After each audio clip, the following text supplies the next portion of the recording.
कार्यक्रम वेद पाठशाला में मैं आपका हार्दिक स्वागत करती हूँ। प्रिय श्रोता, परमेश्वर का वचन जीवित, पवित्र एवं सामर्थी है। आशा है कि आज के वचन से आपको आत्मिक लाभ होगा। तो लीजिए, प्रस्तुत है ये संदेश।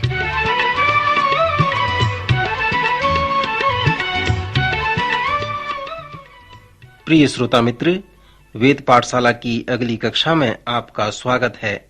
यह कक्षा संपूर्ण पवित्र शास्त्र का सर्वेक्षण और परिचय है। हमारे सर्वेक्षण का प्रारंभ उत्पत्ति की पुस्तक से होकर इन दिनों में हम नबियों की पुस्तक तक आ गए हैं। मित्र, यदि आप इस कार्यक्रम के नए श्रोता हैं तो मैं पुनः आपका स्वागत करता हूं। हमारे पिछले चरण में हमने नहूम की भविष्यवाणी का सर्वेक्षण प्रारंभ किया था, जिसमें 3 अध्याय हैं जो हमें निनवे के पतन के विषय में बताते हैं। नहूम की पुस्तक की रूपरेखा इस प्रकार है। प्रथम अध्याय में निनवे के सर्वनाश की घोषणा है।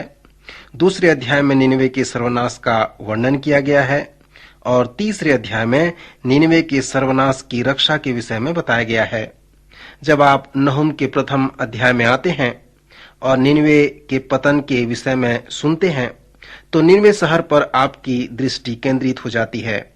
दानियल के बाइबल दर्शक पुस्तक में मैंने बाबुल शहर का वर्णन किया है ताकि आप कुछ बातों को जान सकें कि दानियल अपने जीवन काल में कहां सेवकाई किया। अब निनवे शहर के विषय में विद्वानों के वर्णन को देखें, क्योंकि नहूम के इस संदेश से हमें सहायता मिलेगी कि जो परमेश्वर के लोगों के लिए शांति का कारण होगा। नहूम के भविष्यवाणी के समय पृथ्वी पर निनवे शहरों में रानी शहर थी। सामर्थ, विभव व धन जन की कोई सीमा नहीं थी। निनवे नगर की लंबाई 30 मील और चौड़ाई लगभग 10 मील थी। यह 5 दीवारों से घिरी और 5 खाई सुरक्षा के लिए बनाई गई थी। योना ने यहाँ की जनसंख्या को 1,20,000 बताया है। कुछ लोग यहाँ की जनसंख्या को 10 लाख और कुछ लोग 20 लाख भी कहते हैं। निनवे के भीतरी शहर को जो दीवार रक्षा के काम करता था वह लगभग 5 किलोमीटर लंबी व 2 किलोमीटर चौड़ी थी।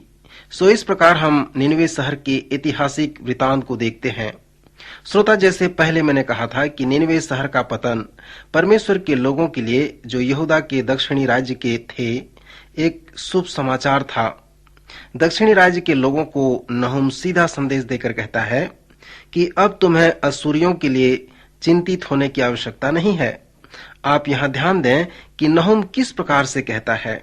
उसने कहा, हे यहूदा, अब तुझे इसके विषय में चिंता करने की आवश्यकता नहीं है। नहूम के भविष्यवाणी द्वारा यहूदा के लिए जो संदेश था कि वे अश्शूरियों से अब स्वतंत्र हो गए हैं, फिर नहूम का संदेश अश्शूरियों के राजा को भी निर्देशित करता है। अन्य नबियों की तरह नहूम का भी संदेश स्पष्ट व खरा संदेश था। उसने प्रचार करके कहा, यहोवा यूं कहता है, चाहे वे सब प्रकार से सामर्थी हों और बहुत भी हों, तो भी पूरी रीति से वे काटे जाएंगे और शून्य हो जाएंगे, क्योंकि वे पाप में बने हैं। तीसरे अध्याय में जब नहूम ने निनवे शहर के पतन के विषय में घोषणा की, तब उसने अनेक कारणों को बताया कि क्यों परमेश्वर का क्रोध उस शहर के लिए भड़का हुआ है। उस नगर के लोग बहुत ही धूर्त और विद्रोही व पापी थे। जिस प्रकार वो जाति जो कनान देश में रहती थी और उनके पाप इतने घृणित थे जिसे बताया नहीं जा सकता। सो परमेश्वर ने उनके विरुद्ध युद्ध द्वारा विनाश के कारण को घोषणा किया, जिसे हम व्यवस्था विवरण में भी पढ़ सकते हैं, क्योंकि परमेश्वर उनके पाप को देखकर सह नहीं सका। सो यहाँ पर अश्शूरियों के साथ भी ऐसा ही था। अश्शूरियों की दुष्टता, निर्दयता व कठोरता के विषय में कुछ विद्वानों के विचार हैं। अश्शूरियों की जो नीति थी कि लोगों पर धावा बोलकर उन्हें अपने अधिकार में कर लेना, उनके राज्य को नष्ट कर देना। वे अच्छे सूरवीर थे, वे हत्यारे व लुटेरे भी थे और उस जाति में सब प्रकार से बढ़कर अश्शूरी लोग थे। वे अपने शत्रुओं के हाथ, पांव, नाक और कान काट डालते थे, उनकी आंखें निकाल देते थे, जीभ काट डालते थे, सो असुरी इतने दुष्ट थे जिसका हम वर्णन नहीं कर सकते। श्रोता, पहले अध्याय के पद 2 से लेकर पद 8 तक आप निनिवे के पतन व सर्वनाश के विषय को प्राप्त कर सकते हैं। सचमुच में नहूम की भविष्यवाणी परमेश्वर के स्वभाव का एक उदाहरण है, एक अध्ययन है। मित्र, परमेश्वर का स्वभाव क्या है? क्या परमेश्वर भावात्मक है? और यदि परमेश्वर भावात्मक है तो क्या वह एक ही भावात्मक के योग्य है? मित्र, हम अपनी संस्कृति में हमारे पास ऐसे स्वभाव हैं कि परमेश्वर के गुण को उस प्रकार से प्रदर्शित करते हैं जैसे परमेश्वर प्रेमी है।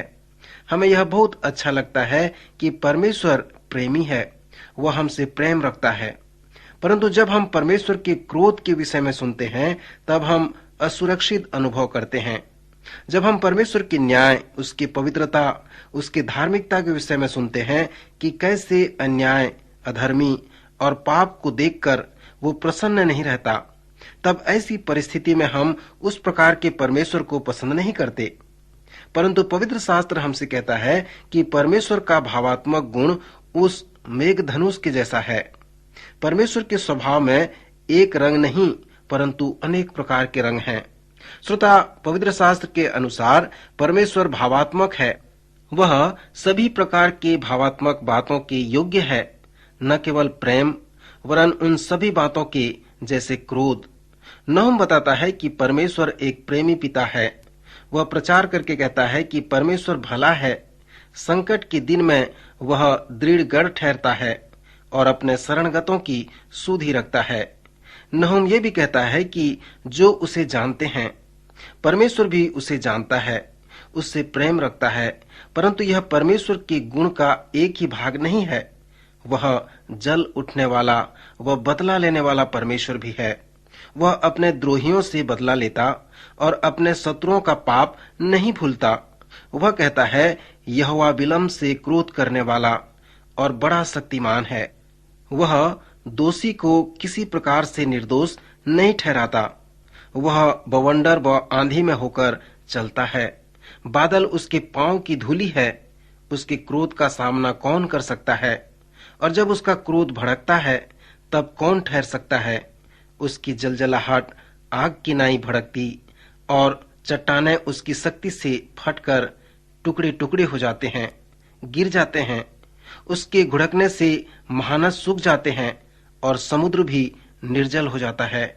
उसके स्पर्श से पहाड़ कांप उठता है और उसके प्रताप से पृथ्वी वरन सारा संसार अपने सब रहने वालों समेत थरथरा उठता है।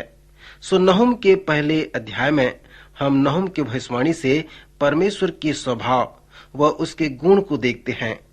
श्रोता मित्र, फिर दूसरे अध्याय में निनवे के पतन व सर्वनाश के विषय में वर्णन किया गया है। जैसे मैंने कहा कि नहूम अपने व्याख्या में स्पष्ट रूप से वर्णन किया है। हुसेब नंगी करके बंधुआई में ले ली जाएगी और उसकी दासियां छाटती पीटती हुई पिंडुकों की नाई विलाप करेंगी। वह खाली छूछी व सूनी हो जाएगी, मन कच्चा हो गया, उसके पांव कांप उठते हैं।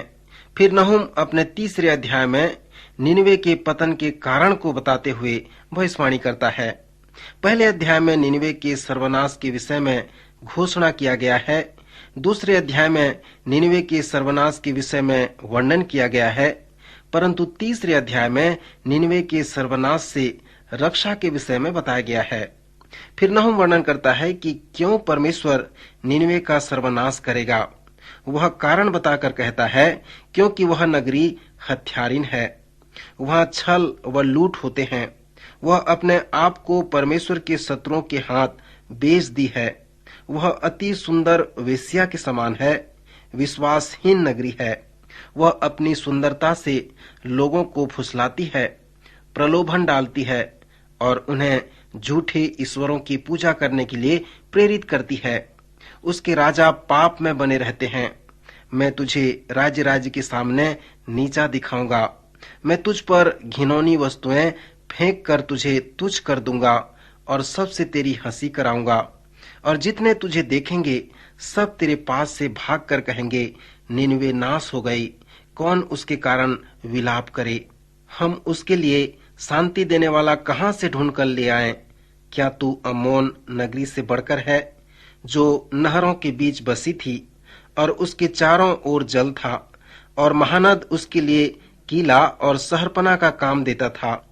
कूश और मिस्री उसको अनगिनत बल देते थे। पूत और लूबी तेरे सहायक थे, तो भी लोग उसको बंधुआई में ले गए। श्रोता मित्र, जैसे हम निनवे के सर्वनाश की कथा को देखते हैं तो प्रश्न यह उत्पन्न होता है कि क्या नहूम की पुस्तक में मेरे व आपके लिए आत्मिक प्रयोग है? क्या यह छोटी भविष्यवाणी हमें कुछ कहता है? श्रोता, मैं सोचता हूँ कि इस छोटी पुस्तक में हमारे लिए एक संदेश है, और वो संदेश है परमेश्वर का स्वभाव, उसका गुण, उसकी विशेषता। नहूम की भविष्यवाणी सचमुच में परमेश्वर के क्रोध का वर्णन करता है।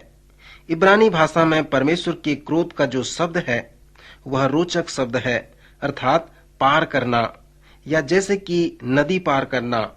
उस शब्द का तात्पर्य यह है कि परमेश्वर भला है और वह प्रेम परमेश्वर का प्रेम है। सो इस तरह से वह अपने प्रेम को और अपने आप को प्रकट करता है। क्योंकि परमेश्वर पवित्र व न्यायी परमेश्वर है, सो वह पाप, अधर्म, अन्याय व दुष्टता को देख नहीं सकता। इसके लिए वह अपने क्रोध को प्रकट करता है, और जब वह एक बार क्रोधित होता है तो वह अपने क्रोध को अवश्य पूरा करता है। वह अपने प्रिय लोगों से प्रेम रखता है। परमेश्वर उनसे प्रेम रखता है जो उसे जानते हैं, जो उसकी प्रजा हैं और उसके चुने हुए हैं। सो यद्यपि परमेश्वर पवित्र है, प्रेमी है, फिर भी यदि कोई उसके प्रेम का विरोध करता है तो वह उस पर अपना क्रोध प्रकट करता है। सो परमेश्वर का क्रोध उन लोगों के लिए स्थिर है जो उनके प्रेम और पवित्रता का विरोध करते हैं। नहूम की पुस्तक में हम परमेश्वर के स्वभाव व उसके गुण को देखते हैं। यह सच है कि परमेश्वर प्रेमी परमेश्वर है। फिर भी नहूम की पुस्तक में हम ये देखते हैं कि जब परमेश्वर क्रोधित होता है तो वह सर्वनाश कर देता है। नहूम की भविष्यवाणी हमें दिखाया है कि यदि कोई उसके प्रेम का विरोध करता है तो उसके विरोध में परमेश्वर का क्रोध प्रकट हो जाता है। श्रोता, नहूम की भविष्यवाणी में यही एक मुख्य विषय है जिस पर हमें ध्यान करना है। यह पुस्तक परमेश्वर के गुण व स्वभाव का अध्ययन है। इसमें प्रेम व क्रोध दोनों प्रकार के गुण हैं। प्रिय श्रोता, परमेश्वर का वचन सत्य है। आप उसमें परमेश्वर के प्रेम का या फिर परमेश्वर के क्रोध का अनुभव कर सकते हैं।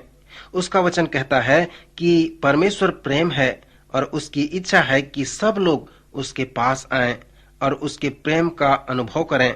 परंतु जिन्होंने उसके वरदान का विरोध किया उन पर न्याय आ चुका, क्योंकि यूहन्ना 3:18 में हम पढ़ते हैं, जो उस पर विश्वास करता है उस पर दंड की आज्ञा नहीं होती, परंतु जो उस पर विश्वास नहीं करता वह दोषी ठहर चुका, इसलिए कि उसने परमेश्वर के एकलौते पुत्र के नाम पर विश्वास नहीं रखा।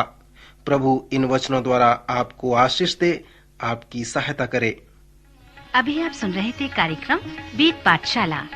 श्रोता, हमें विश्वास है कि इस कार्यक्रम के द्वारा आपको आशीष मिली है। यदि इस कार्यक्रम के विषय में अधिक जानकारी प्राप्त करना चाहते हैं या बाइबल अध्ययन से संबंधित कोई प्रश्न हमसे पूछना चाहते हैं तो आप हमें इस पते पर लिखें। हमारा पता है कार्यक्रम Ved Pathshala, Vishwavani, post box number 731, Faridabad 7, Haryana. तो इसी के साथ आज के कार्यक्रम का समय यहीं पर समाप्त होता है। अगले कार्यक्रम में आपसे फिर भेंट होगी। तब तक के लिए हमें आज्ञा दीजिए। नमस्कार।